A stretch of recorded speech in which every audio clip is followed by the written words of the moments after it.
Y justo la sesión de hoy está enfocada, uno, en el concepto de soberanía alimentaria. Eso también, como el concepto de agroecología, lo he puesto al plural para reconocer también la diferencia de abordajes que hay en torno a este concepto.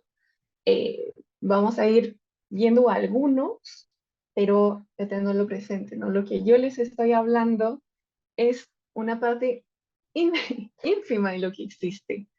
Y también les estoy hablando desde una posición eh, más que nada desde la academia, pero hay propuestas desde el campo mismo, desde los movimientos sociales, desde las ONGs, que son distintas y que son válidas de todas formas. Entonces, la semana pasada habíamos empezado la sesión hablando del concepto de sistema alimentario, agroalimentario, y de todas las problemáticas, las desigualdades que existen dentro de los sistemas agroalimentarios. Entonces, como existen una diversidad de componentes en los sistemas agroalimentarios, también existe una diversidad de problemáticas en cada uno de esos componentes. Entonces, sí vamos viendo de forma muy por encima, ¿no? Algunas problemáticas que puedan existir a nivel sociocultural, por ejemplo, es la contaminación que sucede, ¿no? Como hemos visto hace algunas semanas con trabajadores, trabajadoras que se han enfermado, que se han envenenado con productos químicos acá en Perú por una empresa agroexportadora.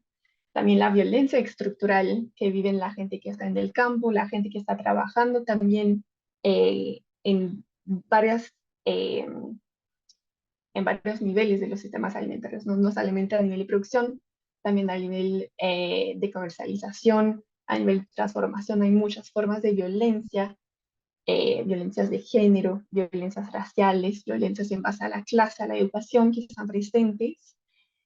Em, Temas en torno a los territorios, ¿no? Los territorios, también los bienes comunes de esos territorios, podemos pensar en el agua, en las semillas, en la diversidad misma, que están siendo despojados por procesos de crisis, como habíamos visto, por procesos extractivistas, también en algunos casos, por problemas de conflictos, eh, y de despojar un territorio no solamente son los recursos físicos, sino que se van despojando, desplazando los saberes, se van desplazando elementos culturales, elementos sociales. Eh, Realmente otro tema que no hemos visto en profundidad, pero que vale la pena mencionarlo porque también es un concepto que se ha trabajado mucho a nivel teórico, es el concepto de descampesinización, ¿no? De que poco a poco vamos perdiendo a esas comunidades campesinas, a la población campesina, que hasta el día de hoy siguen siendo quienes están produciendo la mayoría de los alimentos que nosotros consumimos. Pero después, algunas problemáticas a nivel económico, ¿no? La inestabilidad de los precios de los alimentos, que está muy relacionado a problemas globales, a problemas relacionados justo con conflictos, con el precio de venta de algunos de los insumos que se usan de manera muy común en la producción industrial, dinámicas de dependencia, ¿no? Hacia insumos, pero también hacia economías externas a la economía nacional, que genera problemas estructurales. Ya es a raíz también de problemas estructurales y una falta de acceso al financiamiento agropecuario. Eso es un tema que tampoco hemos tocado, que vale la pena mencionar, de que hasta la fecha se hace muchas inversiones en el sector agroindustrial, que sean inversiones privadas de las mismas empresas en investigación, en extensión, en publicidad, pero también hay mucho financiamiento público que está dirigido al sector agroindustrial, pero no hay un equivalente en el sector agroecológico. Los fondos que están dirigidos a los movimientos campesinos, a las luchas agroecológicas, son mínimas a comparación de la cantidad de dinero que está dirigida al sector agroindustrial. Y eso también aumenta las desigualdades que estamos enfrentando. Bueno, después, algunas problemáticas a nivel político. Eh, las políticas públicas, que en su gran mayoría están a favor del sector agroindustrial, del extractivismo, de la importación de alimentos. Hasta, hasta la fecha hay muy pocas políticas públicas a favor de la agroecología, a favor de la alimentación sana. eh, bueno, aquí está relacionado de alguna forma al financiamiento también. Eh, Eso de tecnocracia, ¿no? De que estamos, la lógica de que tenemos que mejorar en base a la tecnología es algo muy presente todavía, que en algunos sectores sí se expresa mejor que en otros. En el sector agrícola es una forma muy violenta de percibir el desarrollo, de percibir el progreso, porque es una forma que no está accesible a los pequeños productores, a la comunidad campesina. Entonces, estamos excluyendo también a toda una parte de la población y a una parte de los sectores muy claves en la producción. Veo que hay varias personas que se han unido en los últimos minutos, entonces solo para avisar y dejar de saber que estoy haciendo un breve repaso de lo que hemos visto la semana pasada para después ya entrar en lo que son los conceptos en torno a la soberanía alimentaria. Em, y bueno, ya a nivel ecológico, imagino que también quizás son más familiarizados con esto, ¿no? Todos los problemas que hay en torno a los suelos, a la calidad del agua, a la contaminación del aire, al tema de los insectos, de los polinizadores, de la fauna, de la diversidad. Todo eso son problemáticas inherentes al sistema agroindustrial dominante. Entonces, la agroecología también aparece como una propuesta para enfrentar bueno, a todos esos problemas de una forma, pero también por esto, ¿no? Ya que las desigualdades, las problemáticas son tantas, la agroecología propone un cambio de paradigma completamente para poder justo responder a una diversidad de problemáticas que están mezcladas también, que están ligadas una con otras. Como hemos visto, hay muchas propuestas de qué es la agroecología, algunas más técnicas, algunas institucionalizadas, algunas por parte de los movimientos como es la vía de los movimientos sociales como es la vía campesina, y de tener una diversidad de abordajes de esta forma se acompaña también de tensiones dentro del mismo movimiento, entre las mismas propuestas de la agroecología. Entonces, lo que podemos observar hoy, tanto en el Perú como en muchos otros países de la región, es que hay un discurso dominante de la agroecología. Entonces, es la visión más técnica y más productivista y más relacionada con las economías convencionales, digamos. Entonces, es la visión de que la agroecología es una ciencia, ¿no? Una ciencia muy cerca de la agronomía, que de por sí la agronomía es una ciencia occidental, es una visión occidental de los ecosistemas, de cómo deberíamos producir, con la lógica también de siempre tener que producir más, de tener mayores ingresos y esas lógicas. Entonces, justo por eso hablamos de que este discurso dominante de la agroecología es más una agronomía con racionalidad ecológica. Entonces, a todos los, justo estaba diciendo, ¿no? Esta visión de la agroecología que está basada más que nada en la sustitución de insumos, ¿no? Entonces, en vez de utilizar un agrotóxico, un pesticida, un fertilizante, vamos a reemplazar esto por otro producto. Puede ser el biol, puede ser en algunos casos, ¿no? Un producto que se compra de todas formas desde fuera o que es un producto que no es tan tóxico como un producto químico no comprado ahí en las veterinarias que hay en cada pueblito, pero igual no estamos en una lógica de considerar el ecosistema de forma completa, sino que estamos buscando reemplazar una cosa por otra para bajar un poco el impacto que estamos teniendo eh, sobre el ecosistema. Todavía en esta visión dominante de la agroecología está presente la lógica de optimización, ¿no? De tener mayores beneficios. Se produce agroecológico para acceder a mercados que van a pagar mejor. Esto de por sí no es problemático, porque sí hay toda la lógica de que la agroecología debe permitir a los productores de tener ingresos justos y dignos, pero cuando el producto agroecológico se vuelve en un producto disponible únicamente para la élite, ahí estamos perdiendo muchas de las dimensiones sociales, de justicia, de soberanía, de autonomía de la agroecología. Entonces, eso es el discurso dominante de la agroecología. Y de otro lado, hay las agroecologías campesinas y transformadoras, que ellas justo nos proponen un cambio total de esa visión del sistema agrícola, eh, que hace frente a las formas de violencia, que considera, ¿no?, estas lógicas de optimización, estas lógicas de relación también con el campo, con los bienes comunes, con las semillas. Hay un lugar también para la espiritualidad, para las creencias, para las costumbres, las tradiciones. Entonces, estas agroecologías campesinas, políticas transformadoras, hacen frente a las lógicas capitalistas, extractivistas que dominan hasta la fecha en el ámbito, en el sector agroalimentario. Y les dejo acá un recurso, que es un texto muy bueno que explica justo de dónde surgen estas dos propuestas, eh, como esas dos formas de agroecología que hoy día están un poco en conflicto, ¿no? De cuál es la agroecología que va a ser reconocida como la agroecología válida.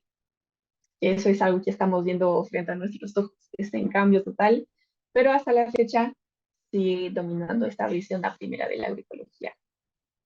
A raíz de justo la discusión que hemos tenido la semana pasada con las preguntas que ustedes han hecho, eh, salieron varios temas de que hay problemas, hay muchas dificultades de la manera que se plantea la agroecología, especialmente acá en el Perú.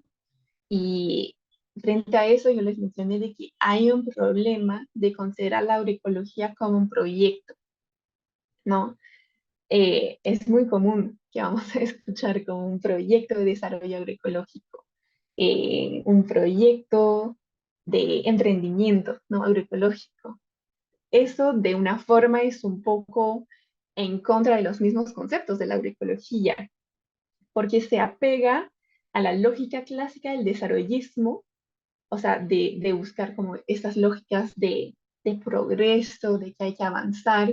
Eso es eh, propuestas muy ligadas al sistema neoliberal y del extensionismo agrícola convencional, ¿no? Esta lógica de un agrónomo, una agrónoma o un experto, economista, puede ser ingeniero, como sea, que va al campo y le enseña al campesino, a la campesina cómo hacer.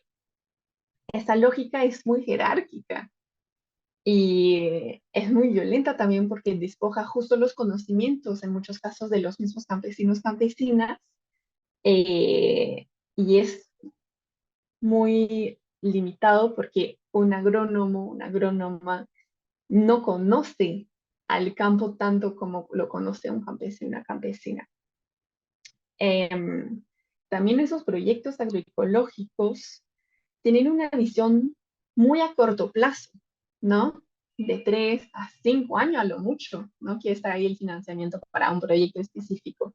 Entonces se plantea una transición agroecológica sobre 5 años, pero la transición agroecológica es un proceso continuo. Entonces, cuando se inician estas lógicas con productores que en algunos casos están empezando desde cero en lo que es la producción agroecológica, no se puede llegar a una transición agroecológica real, porque también es imposible en un proyecto así a corto plazo de trabajar todas las dimensiones de la agroecología. Entonces se van a elegir algunas, ¿no? Puedes haber un proyecto sobre semillas, únicamente sobre semillas. Otro proyecto únicamente sobre mercados, otro únicamente sobre agua. Pero como probé de explicarles, ¿no?, de proponerles en la sesión pasada, la agroecología es una propuesta integral. No se puede trabajar únicamente un elemento y desconsiderar totalmente a los otros. Por supuesto que no se pueden trabajar todos los elementos a la vez, pero bajo la lógica de los proyectos, se considera uno, dos a veces, y se obvia a los demás, que eso lo hace muy problemático porque es una visión muy limitada de lo que es la agroecología.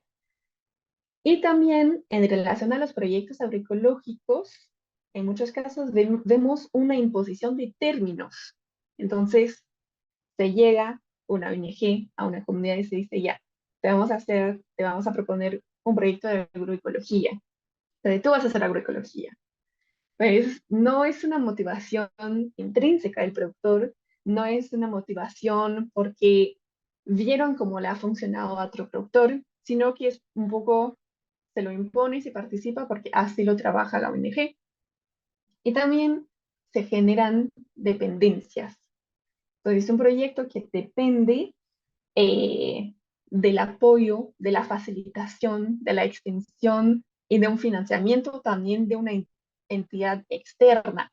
Entonces ahí hay la dependencia de los campesinos, campesinas hacia la ONG, pero también hay la dependencia de la ONG hacia la cooperación en muchos casos, hacia el financiamiento que proviene de otros países. Y esto hace de que cuando la agroecología ya no sea de moda, ya no va a haber financiamiento. Eso ha pasado en muchos otros espacios. Y también acá, por ejemplo, en Perú, que digamos es un país que en las últimas décadas ha mejorado su nivel económico, hay menos ONGs que están financiando proyectos en el Perú. Entonces, esta dependencia también hace de que no se pueda hacer el seguimiento, no se pueda hacer todo el acompañamiento que sería necesario con los grupos que están iniciando con la agroecología. Sí, gracias Valeria. Em, de acuerdo, también creo que eso está muy relacionado a la forma que estamos siendo formadas, ¿no? Porque en la universidad, o sea, quienes estamos en sociales, también quienes hemos estudiado agronomía, sabemos que esta lógica de proyecto es algo que vemos en la universidad, que es algo que nos parece también como la forma correcta de hacer las cosas, ¿no? Como así funciona en base a proyectos.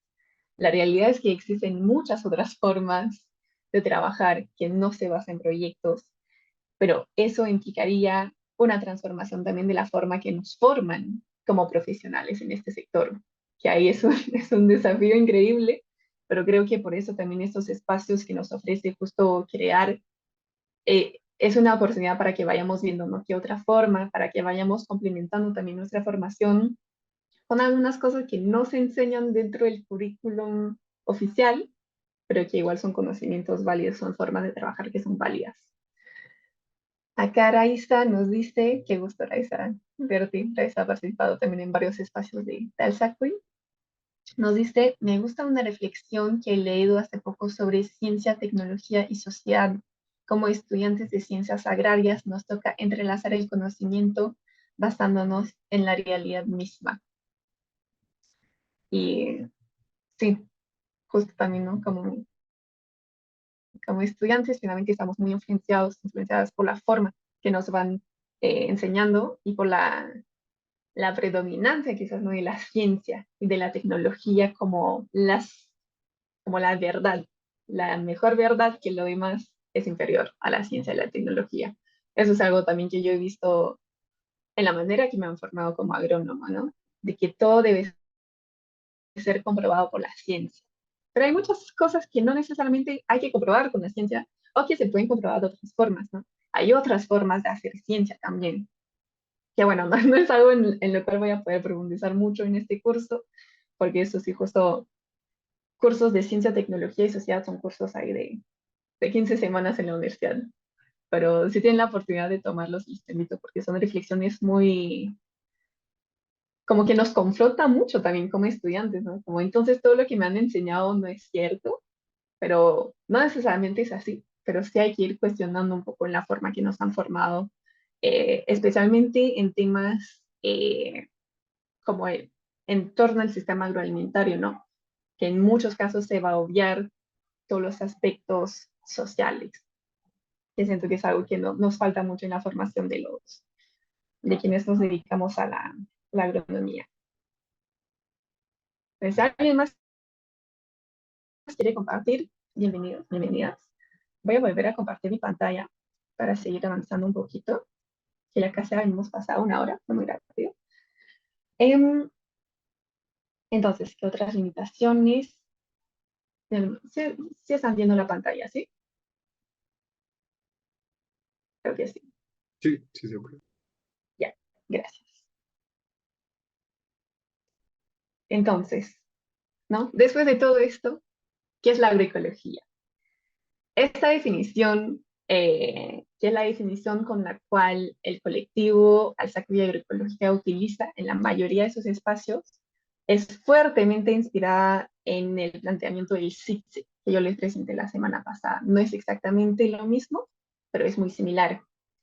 Entonces, nosotros planteamos la agroecología como una propuesta contrahegemónica para la transformación de los sistemas agroalimentarios con principios basados en una mayor integración con los ecosistemas, promoviendo valores de justicia y dignidad tanto para las personas que integran los sistemas agroalimentarios como para los seres no humanos. Entonces, esa es la definición con la cual yo me quedo de acá adelante cuando vamos a estar hablando de agroecología.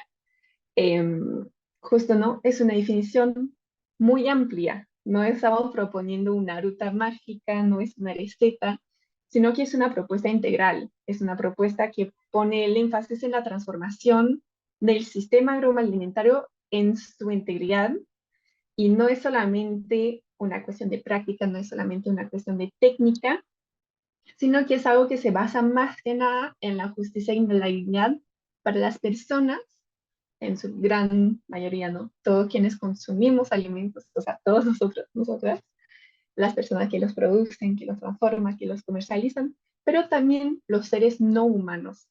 Entonces, abrir un poco nuestra visión de qué es la justicia, qué es la dignidad, para considerar también los ecosistemas, los animales, la diversidad como parte integrante de esta transformación agroecológica. Esa problemática de los proyectos agroecológicos aparece también esa necesidad de hablar de agroecología política. En realidad, bueno, en mi opinión, no haría falta agregarle otra palabra, agroecología, porque la agroecología para mí implica de por sí los componentes políticos. Pero ya que están otras propuestas de agroecología que quizás se están despojando un poquito el sentido integral de la propuesta, vamos a hablar de agroecología política, vamos a hablar de agroecología campesina, de agroecología transformadora. Y de otro lado, también para justo esta visión dominante de la agroecología, ahora están apareciendo otras propuestas, ¿no? Como de emprendimientos agroecológicos, de agroecología circular, que finalmente se terminan apegando a las dinámicas que ya están presentes. O sea, al sistema convencional, al sistema hegemónico, están utilizando esos términos para la agroecología, lo cual en mi opinión no debería ser así, pero la realidad es esta. Entonces, para la agroecología política, que nosotros trabajamos también desde Alsacui, se critica a las distintas formas de dominación que hay dentro de los sistemas agroalimentarios. Y está el neocolonialismo, que podemos ver como muy presente dentro de los proyectos de desarrollo financiados por países extranjeros del norte global en general, en su gran mayoría. También se critica la racionalidad económica capitalista. La finalidad de la agroecología no es únicamente generar más ingresos, hay mucho más que esto. También se hace crítica a las formas de clasismo, no justo con eso que mencioné de que la agroecología, los productos agroecológicos no deberían ser solamente accesibles para quienes lo pueden pagar. Eso es sumamente problemático, porque finalmente todos deberíamos tener un acceso a alimentos sanos, producidos de forma digna. Y también hay un academicismo, ¿no? Quienes pueden hablar de agroecología no solamente son los académicos que han dedicado años de estudio, los campesinos, las campesinas, activistas pueden hablar de agroecología. Cualquier persona que está involucrada en el campo tiene una voz y merece ser escuchada.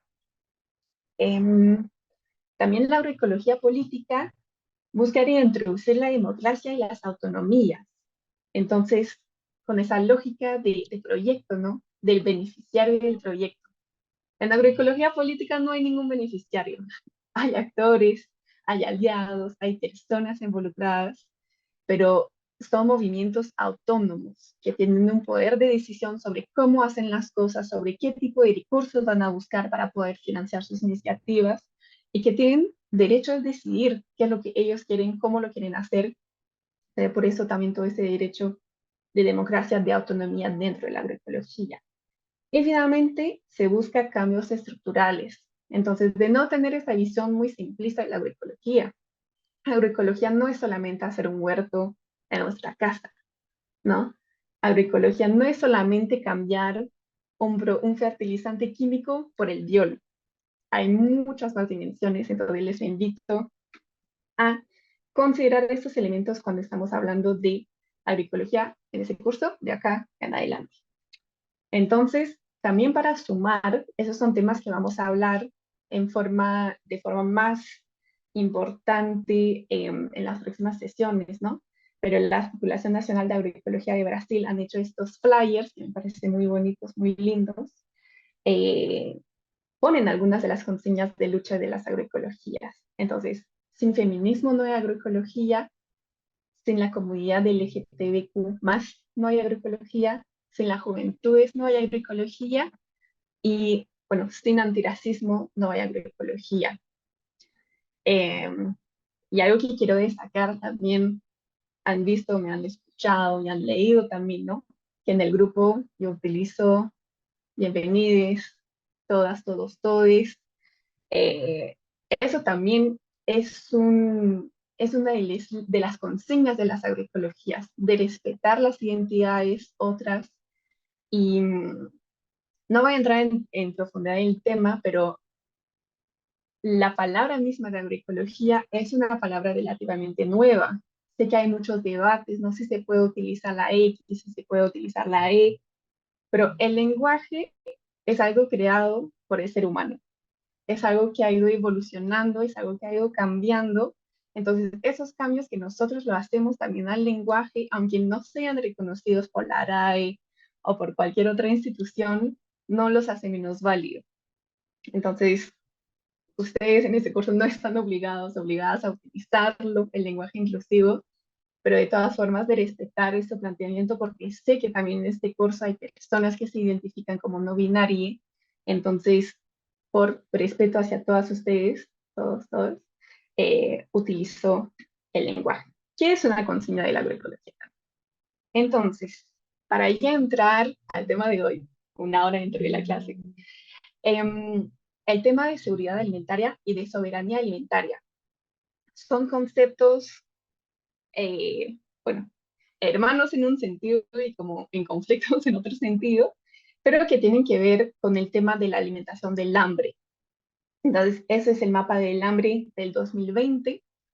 Seguramente varios de ustedes ya lo han visto, donde vemos que acá el Perú no está en la categoría amarilla, entonces entre el 5 y el 15% de hambre crónica, o sea, personas que de forma constante no tienen un acceso a alimentos en cantidades, en calidad suficiente. En realidad, la cifra es más cerca al 15 que al 5%. Eh, Esos son los datos del 2020, entonces también ya una vez que estamos en situación de pandemia, que sabemos que antes de pandemia la situación era un poco mejor, con la pandemia la situación del hambre en el Perú empeoró, como empeoró en muchas partes del mundo, y no ha vuelto a mejorar después de pandemia. Ese es el mapa del hambre del 2020, que acá lo pueden encontrar. Cuando voy a subir el PPT van a poder acceder a este enlace.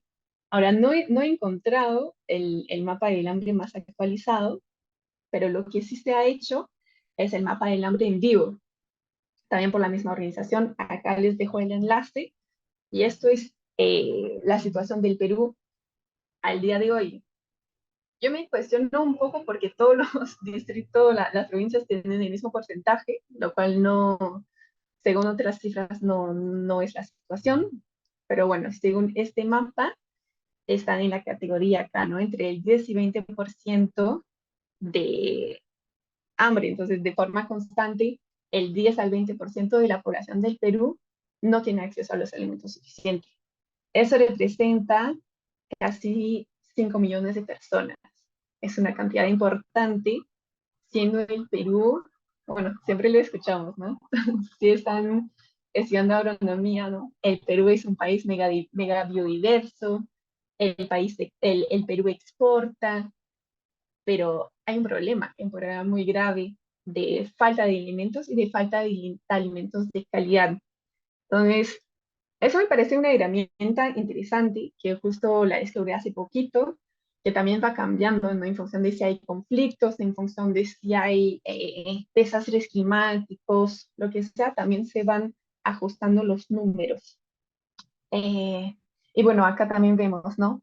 Un 12,2% de los niños de menos de 5 años que están en un estado de malnutrición crónica, que sabemos que esto afecta de manera muy grave también la capacidad de aprendizaje, el desarrollo físico, pero también el desarrollo intelectual de las personas. Entonces, cuando estamos hablando de justicia, eso es algo muy clave que tenemos que tener en consideración. Teniendo en cuenta la situación del hambre en el Perú, ahí aparecen los conceptos de seguridad alimentaria.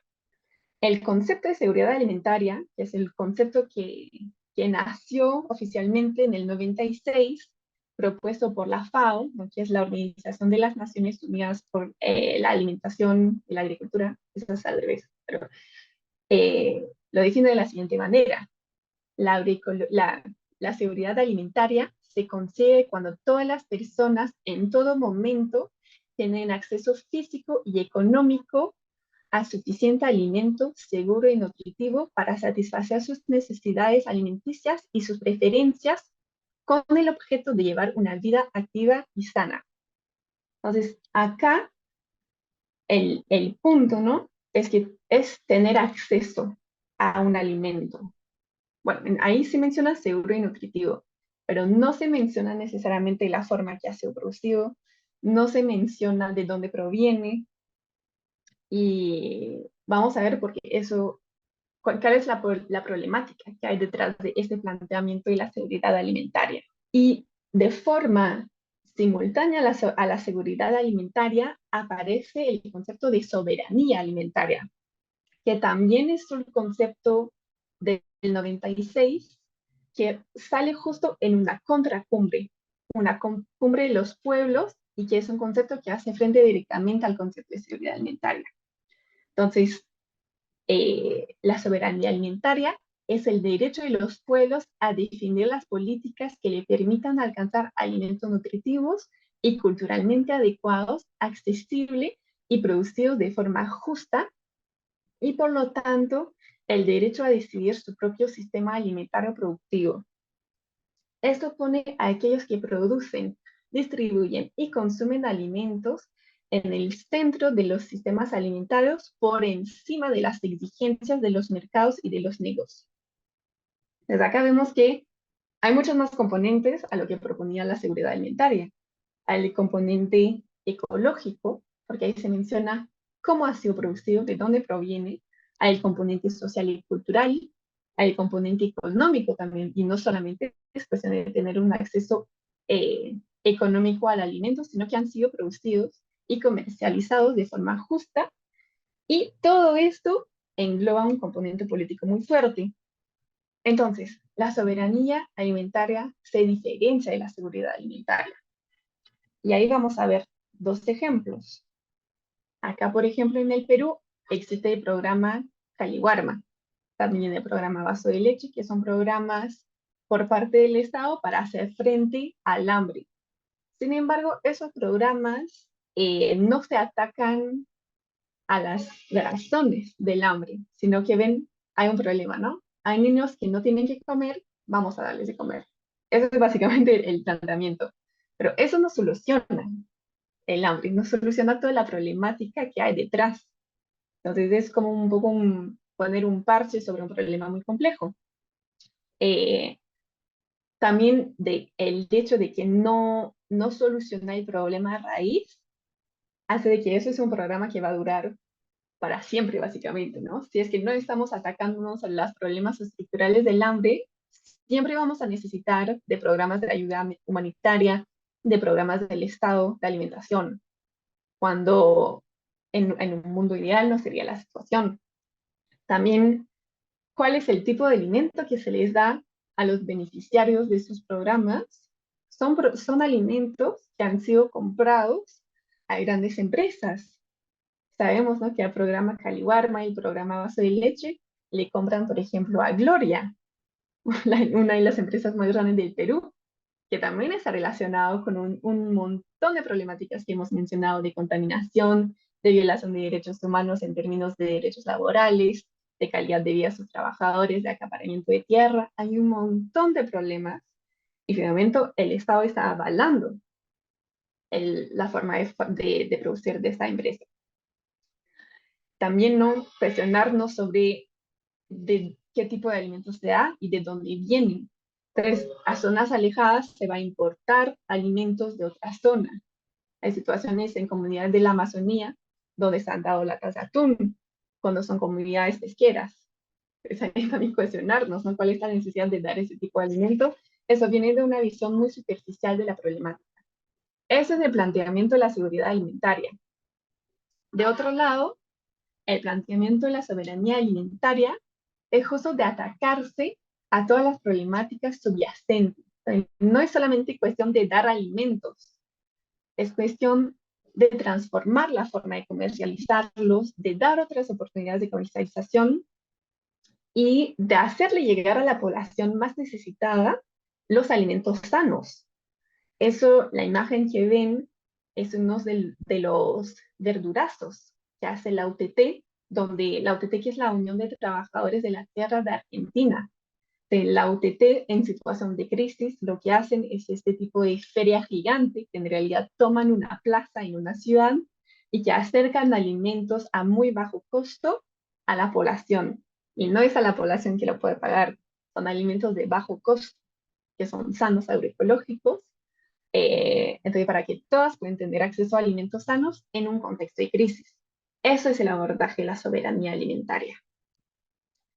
Pero ves que son propuestas muy distintas, que vienen de entidades distintas también. La seguridad alimentaria, en muchos casos por parte del Estado, por parte de ONG, mientras que la propuesta de la soberanía alimentaria está propuesta por movimientos sociales de base. Bueno, seguramente varios de ustedes también han visto esta imagen, ¿no?, este gráfico que muestra un poco toda la concentración que existe dentro de los sistemas alimentarios. Hay situaciones donde bajo la primicia de la seguridad alimentaria se ha comprado alimentos a estas empresas, a estas mega empresas, para dirigirles a comunidades rurales, que en algunos casos producen también ellos mismos los alimentos, pero que no habían tenido oportunidad de comercializar. O sea, hay muchos problemas con el abordaje de la seguridad alimentaria. Hay casos, por ejemplo, donde a comunidades se le han entregado cantidades de alimento o gratis o a bajo costo, ¿no?, en forma de ayuda humanitaria, pero que eso hizo tal de que los precios de los mismos productos bajaran muchísimo y que los productores ya no podían vender sus productos a un precio digno. Entonces también intervenciones masivas de seguridad alimentaria vienen a alterar mucho las economías regionales y terminan haciendo daño en muchos casos a las mismas comunidades que se supone que son los beneficiarios de ello. Y hago en esencia considerar, ¿no?, de la seguridad alimentaria es un planteamiento de la FAO, una institución mundial, de la ONU, que básicamente la idea general es que se pueda tener acceso físico y económico a suficiente alimento seguro y nutritivo para satisfacer sus necesidades. Acá, por ejemplo, no hay el componente cultural. Entonces, tener acceso físico y económico a un alimento suficiente, o sea, puede ser que tengas acceso a arroz y alguna proteína y algo más, ahí estás. Siempre puedes comer eso todos los días de toda la vida y tienes tus necesidades cubiertas. Sabemos que comer es más que cumplir con las necesidades nutritivas de nuestro cuerpo. hay un componente cultural, hay un componente social, hay un componente también de poder decidir qué es lo que voy a comer, cómo lo voy a preparar y todo eso. Eso no está contemplado dentro de la seguridad alimentaria. La soberanía alimentaria es una propuesta que viene desde los movimientos sociales de base para hacerle frente al concepto limitado de seguridad alimentaria, porque también con la seguridad alimentaria, para que un Estado cumple, por ejemplo, para que su país no tenga ninguna forma de hambre, sería de darle justo, ¿no? A cada día la canasta básica a una familia, ahí queda. Pero la agricultura, los sistemas alimentarios hemos visto que es mucho más que esto, ¿no? Entonces, la soberanía alimentaria propone de que los pueblos, las comunidades, eh, la soberanía alimentaria también es clave de que no es necesariamente a nivel país, se puede trabajar a nivel de una agrupación de vecinos en una gran metrópolis, como es el caso de Lima, ¿no? Puede ser a nivel de una comunidad, puede ser a un nivel regional, puede ser también a nivel nacional, pero no necesariamente. Entonces, es el derecho de que las personas puedan definir su sistema alimentario, ¿no? Para que puedan, sí, cubrir sus necesidades alimenticias, pero con alimentos que sean nutritivos, que sean sanos, que sean culturalmente adecuados y que todos esos alimentos sean producidos de forma justa para quienes lo producen y que puedan recibir un precio justo y vivir de forma digna de la producción agrícola.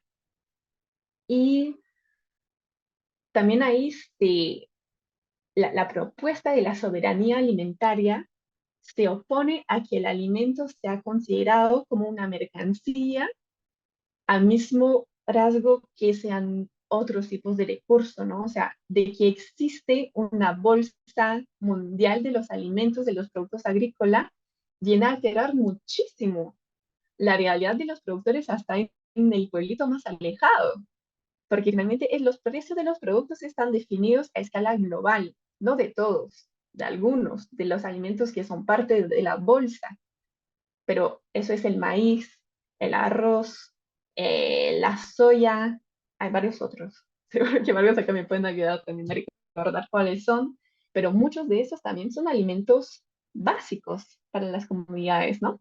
El arroz es parte, es una gran parte de la alimentación en la gran mayoría de los países del mundo. Entonces, de que los precios del arroz se han definido a escala mundial sin tomar en consideración las particularidades de cada uno de los sectores donde se produce y la forma que se produce, es muy problemático, porque genera muchas desigualdades, genera una volatilidad de los precios, por ejemplo, ¿no? De que un día al otro el precio del arroz se puede duplicar, eso le puede convenir al productor, porque lo puede vender 2 veces más caro, pero a quien le toca comprar su arroz este día puede ser catastrófico para alguien que tiene recursos económicos limitados. Entonces, la soberanía alimentaria también se opone a que los alimentos sean considerados como mercancías. No debería estar en la bolsa. Los precios de los alimentos deberían estar definidos de manera local, por supuesto, ligados a los flujos económicos locales, regionales, nacionales, pero no a tal escala como lo estamos viendo ahora con todos los problemas que ocurren. A ver, voy a ver los comentarios. Los commodities, ajá, justo como menciona Annie, las mercancías, los commodities, eh, de que un alimento sea una commodity es muy problemático.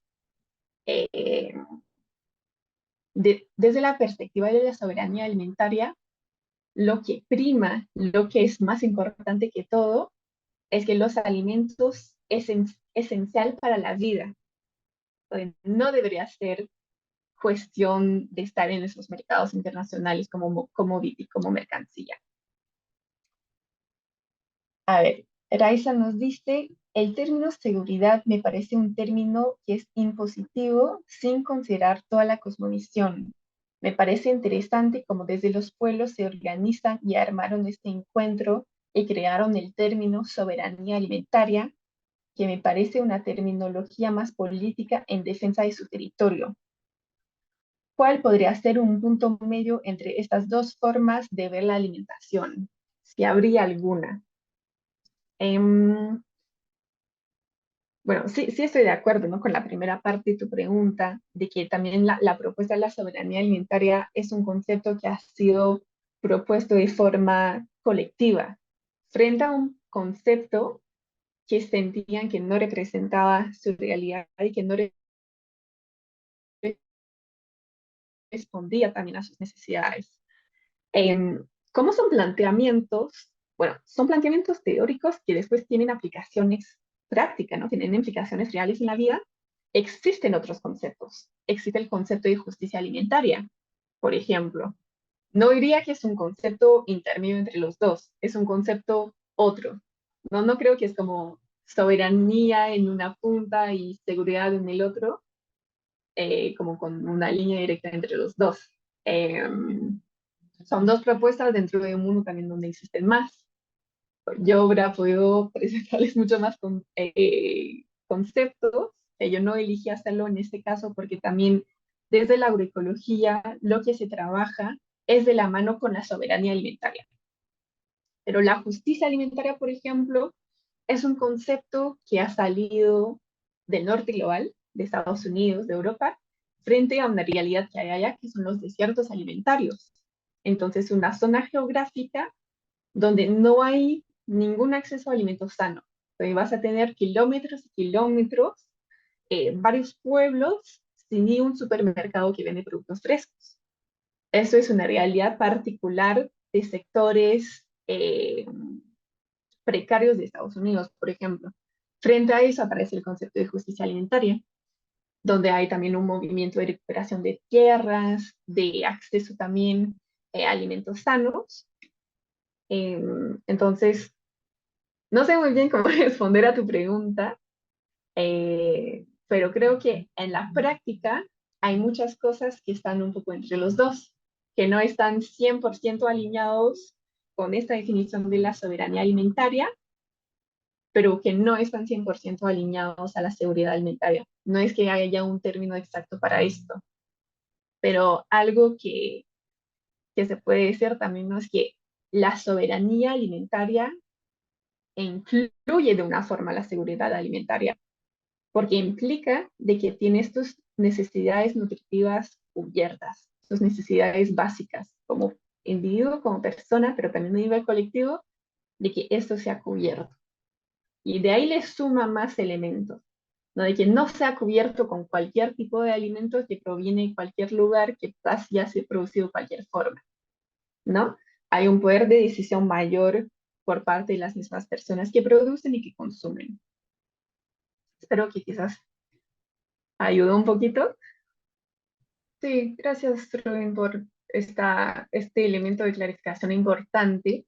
Es cierto, ¿no? De que cuando estamos hablando de malnutrición no es solamente falta de alimentos, también es toda la cuestión de sobrenutrición, o sea, una mala nutrición, o sea, una ingestión abusiva de algunos componentes, ¿no? Las grasas, el azúcar, pero eso está íntimamente relacionado al sistema agroindustrial, porque justo antes no había gaseosa, no había esos productos altamente transformados, no había octógonos, o sea, eso no existía porque no eran alimentarios transformados, de la forma que hoy hay acceso a más alimentos transformados que alimentos frescos en muchos casos. No, si vas en el supermercado, la zona de frutas y verduras y productos frescos es mucho más pequeña que la zona de alimentos transformados. Eh, Sí, eso es cierto que es un problema grande, ¿no? Cuando hablamos de seguridad, de soberanía, no es solamente cuestión de que nos falta alimentos, sino que hay un problema en torno a la calidad de los alimentos que están disponibles. Eh, Ahí solo para clarificar, el concepto de seguridad sí es un concepto occidental, es un concepto propuesto e impuesto por la FAO. El concepto de soberanía no es un concepto occidental, es un concepto que viene de la Asamblea de los Pueblos, que en su gran mayoría es representado por líderes, lideresas de países del sur global. Entonces, solo para clarificar ahí, porque también es importante de dónde vienen los conceptos. el concepto de soberanía aparece en la contracumbre de los pueblos y se propone de forma colectiva, para eh, tenerlo en cuenta. Pero por supuesto, ¿no? La obesidad, la diabetes, son problemas muy relacionados a los sistemas alimentarios industriales globalizados. Estaba diciendo de que Annie suma de que hoy también se usa el término de ambientes obesogénicos. Esto no lo había escuchado todavía, pero sí puedo imaginar, ¿no? Un sector donde hay un acceso mayor a alimentos transformados, a alimentos eh, justo, ¿no? Transformados, industrializados, a la comida rápida, como puede ser un ambiente obesogénico. Gracias, Ani, por la... Hay que considerar también los espacios agrícolas. Es una locura cultivar arroz, un cultivo permanente inundable en la costa peruana, siendo esta un desierto con escasísima agua. Esto no solo afecta a los recursos naturales, sino también las poblaciones, nos dice Diego. Y sí, por supuesto, ¿no? Estos sistemas agroindustriales que vemos acá, si estamos viajando por la costa peruana, donde hay producción masiva también eh, de hortalizas en un desierto, de arroz, de arándanos también, que no son de este espacio, eh, es problemático. Se hace un acaparamiento de la tierra de un lado, también se necesita insumos en cantidades, no solamente el agua, pero también los fertilizantes, ¿no? Porque el suelo de la costa peruana no es un suelo muy fértil, no es un suelo que se presta particularmente bien a la producción de algunos productos, hay otros que sí. Hay sistemas tradicionales en la costa peruana, sistemas agroforestales, agrosilvopastoriles también, ¿no? Con animales, con árboles, con cultivos, que son sistemas tradicionales de la costa, pero muchos otros no lo son. Y muchos de estos, justo que menciona Diego, son sistemas eh, industriales. Ay, bueno, solamente para sumar también, ¿no? De que el derecho a la alimentación es una responsabilidad de los estados. Es reconocido en la Declaración Universal de los Derechos Humanos y también es reconocido según el Pacto Internacional de Derechos Económicos, Sociales y Culturales. No voy a profundizar en esto, solo les dejo para tenerlo presente porque es muy clave al momento de hacer el énfasis, ¿no? De defender, por ejemplo, conceptos como la soberanía alimentaria. Es una obligación de los estados de asegurar de que su población tenga un acceso a alimentos. Bueno, eso es según el planteamiento de la seguridad, pero de todas formas es una herramienta jurídica, política que podemos usar desde los movimientos eh, para las luchas, para la, lo que estamos pidiendo. Ahí hemos visto, ¿no? Como todo el concepto de soberanía en torno a la alimentación. Sin embargo, eh, el concepto de soberanía va mucho más allá que solamente el derecho a la alimentación. Eh, y un ejemplo de esto es todos los debates que hay en torno a la conservación. Les voy a pasar un texto después de la sesión que profundiza mucho en este tema, en la necesidad de repensar todas las lógicas que hay en torno al paradigma de la conservación. Eh, la conservación no siendo como las áreas naturales protegidas. Ahora también hay sistemas de financiamiento que existen para que se mantenga una zona sin ninguna intervención humana. Pero aunque eso pueda parecer positivo, también se acompaña de problemáticas, porque en la mayoría de los ecosistemas hay poblaciones humanas también que conviven dentro de esos ecosistemas. No hay muchos ecosistemas ya intocados por el ser humano, pero no es cualquier tipo de población humana que hace el mismo daño al mismo tipo de ecosistemas. Entonces, el concepto de postconservación nos invita también a repensar un poco la visión que tenemos de los ecosistemas, porque la visión dominante a escala global, digamos, es un poco esa separación entre el ser humano y entre los sistemas naturales, cuando no es así. Históricamente, los seres humanos siempre han sido en una relación muy cercana con los ecosistemas, somos parte de los ecosistemas, no es que somos distinto de. Entonces, al cambiar esta visión de los ecosistemas, también viene la necesidad de construir otros paradigmas, y esos paradigmas que sean de acorde a las realidades y los modos de vida de las comunidades campesinas y de las comunidades indígenas. Acá porque solamente menciono estas dos, ¿no? Porque hoy todavía son las comunidades campesinas, las comunidades indígenas, que son los mayores guardianes de la biodiversidad, ¿no? Cuando estamos viendo las áreas donde hay mayor biodiversidad, que sea biodiversidad cultivada, sea productos agrícolas, biodiversidad de animales, biodiversidad de plantas, son de zonas de comunidades campesinas y indígenas.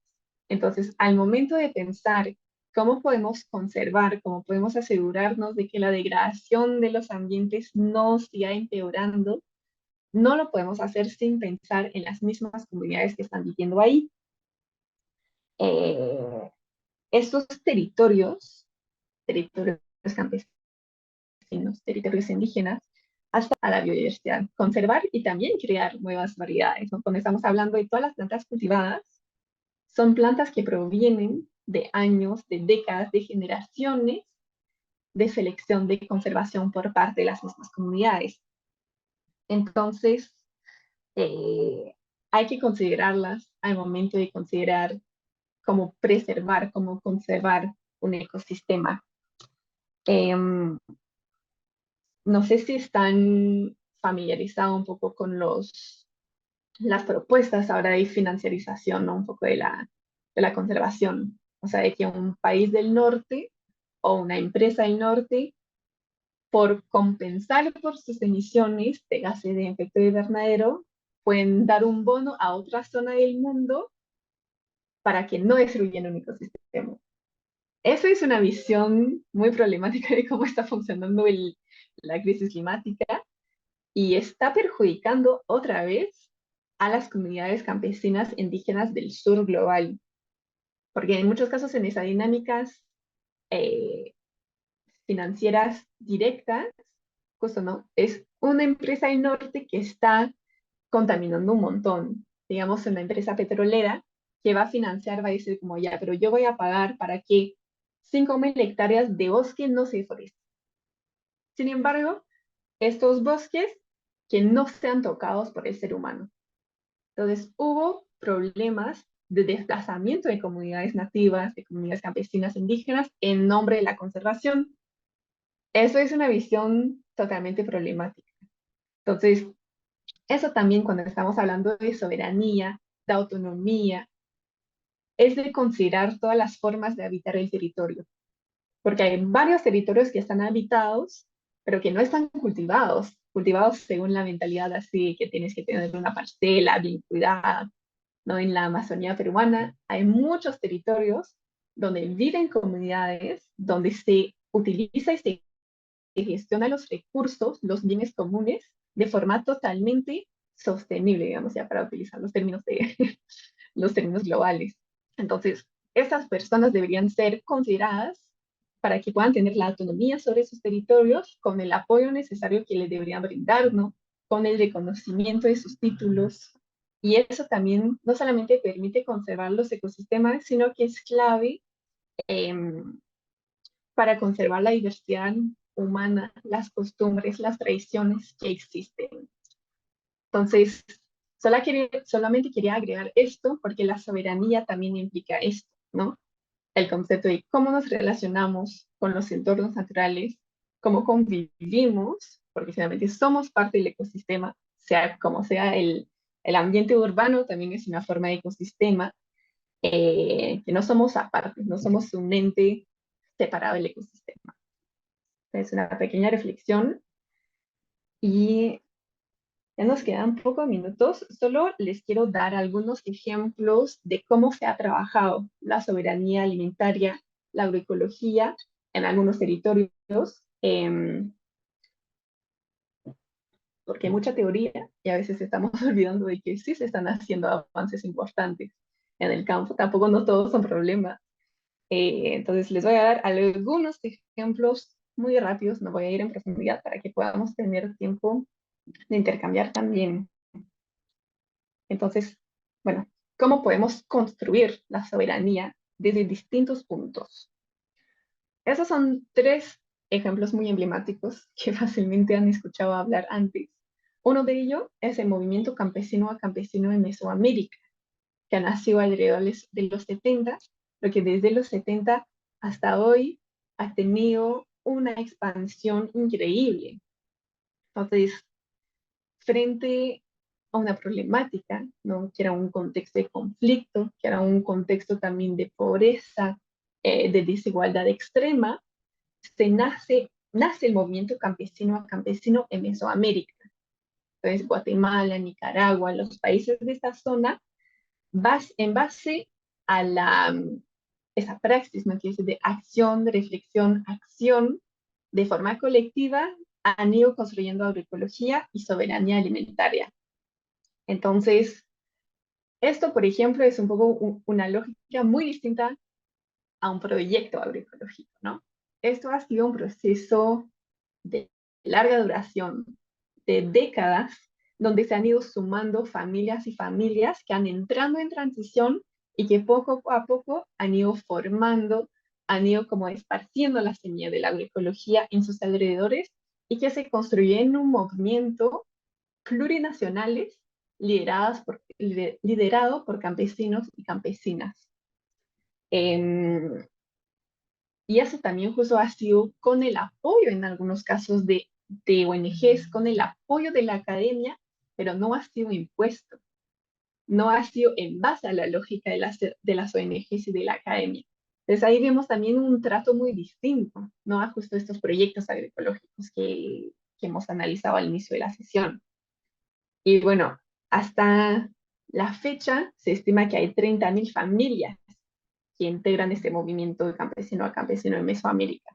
Pueden ser más, pueden ser menos, porque también ¿no? Con los problemas, con las migraciones, con los conflictos, también algunas familias se van retirando, otras se suman, y siempre está en proceso esto en Mesoamérica desde los 70. Otro ejemplo de cómo se ha ido construyendo la agroecología y la soberanía alimentaria son los institutos agroecológicos latinoamericanos, que son institutos que en algunos casos son reconocidos por el Estado como un instituto formal, en otros casos no lo son, pero son centros de educación alternativa, donde se considera justo a la agroecología y a la soberanía alimentaria como las bases, ¿no? Y se forma eh, a líderes, lideresas, se forma a jóvenes que después van a sus comunidades, que puedan apoyar en la transición, pero que están formados bajo un paradigma totalmente distinto a la educación convencional. Eh, Hay el YALA, por ejemplo, el YALA Centroamérica, que ellos hacen también intercambios con muchos países de la zona. Entonces, estos YALAs están ligados a movimientos sociales de base. Entonces, en muchos casos van a ser los movimientos sociales que van a mandar a uno de sus jóvenes a que sea formado ahí y que vuelva después con un rol activo dentro de la organización para seguir acompañando al movimiento. Bueno, también hay uno en Colombia, uno en Venezuela, no hay ninguno ni en Perú, ni en Bolivia, ni en Ecuador todavía. Todavía un día de la zona andina, no estaría mal. En Brasil hay varios, en Argentina también son dos, si no me equivoco, en Paraguay y en Chile. Y el de Chile es un IALA eh, para mujeres únicamente. Eso también es parte de su planteamiento de trabajar de forma conjunta la agroecología, la soberanía alimentaria con las cuestiones de género, formando mujeres lideresas que puedan llevar la lucha. Y finalmente, creo que uno de los ejemplos más emblemáticos de los inicios de la agroecología es el ANAP, ¿no? La Asociación Nacional de Agricultores Pequeños de Cuba, que han sido siguen siendo unos de los ejemplos muy fuertes de una expansión masiva de la agroecología, ¿no? Justo acá se considera de que hoy hay 400.000 familias campesinas que participan dentro del movimiento agroecológico en Cuba. Cuba es un país pequeño, con una población muy pequeña, pero 400.000 familias que son parte de este movimiento es una cantidad impresionante. También fue a raíz de un proceso político muy violento para las poblaciones y la agroecología apareció como una necesidad, donde ya la producción industrial, ya la producción convencional no eran posible ni siquiera. Entonces aparece la agroecología a base de la metodología campesino a campesino, como hemos visto en Mesoamérica, se ha ido expandiendo a través de Cuba hasta la fecha, que es uno de los países con el movimiento agroecológico así más fuerte todavía. Y un caso en Cuba es que es la producción agroecológica que ha permitido de alimentar a la gran parte de la población, que lo sigue siendo, con sus problemáticas, con sus dificultades, con un abastecimiento de alimentos limitado, pero de todas formas Cuba sigue siendo uno de los países de la región con con la menor malnutrición, tanto en términos de falta de alimentos como en términos de sobrepeso, de obesidad, de diabetes y todos los problemas que se acompañan de una alimentación de base agroindustrial. Entonces, esos son muy brevemente tres ejemplos que les invito, si es de su interés, que puedan investigar un poco más sobre ello. También hay una película que está disponible en YouTube sobre la agroecología en Cuba, que les puedo compartir el enlace de acceso gratuito, que es buenísima, para ser honesta, que nos explica un poco toda la experiencia que han tenido los campesinos en Cuba, que han sido años y años de lucha, pero para lograr de establecer este sistema agroecológico muy completo y basado en la solidaridad también.